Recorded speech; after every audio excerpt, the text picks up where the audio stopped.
আধুনিক স্বাস্থ্যসেবা দেওয়ার অঙ্গীকার নিয়ে নোয়াখালীর মাইজদীতে ২০০ শয্যার ইবনে সিনা হাসপাতাল এবং ডায়াগনস্টিক সেন্টার যাত্রা শুরু করেছে। দুপুরে ইবনে সিনা ট্রাস্টের ২৫তম শাখা হিসেবে প্রতিষ্ঠানটির উদ্বোধন করা হয়। এতে প্রধান অতিথি হিসেবে ছিলেন ইবনে সিনা ট্রাস্টের চেয়ারম্যান এবং ট্রাস্টের প্রতিষ্ঠাতা সদস্য অধ্যাপক আবু নাসের মোহাম্মদ আব্দুজ জাহের।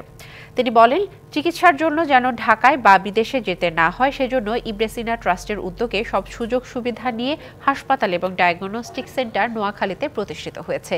এই শাখার মাধ্যমে এই অঞ্চলের মানুষ ৩৫% ছাড়ে উন্নত সেবা পাবেন। ইবনে সিনা ফার্মাসিউটিক্যালসের চেয়ারম্যান এবং ট্রাস্টের সদস্য কাজী হারুন অর রশিদের সভাপতিত্বে স্বাগত বক্তব্য দেন ট্রাস্টের সদস্য প্রশাসন প্রফেসর ডক্টর AKM সদরুল ইসলাম। নগদের সর্বোচ্চ বার ১৬৭ টাকা রিচার্জে পাবেন ১ লাখ টাকা পুরস্কার। আরও আছে প্রতি সপ্তাহে পুরস্কার ও ক্যাশব্যাক।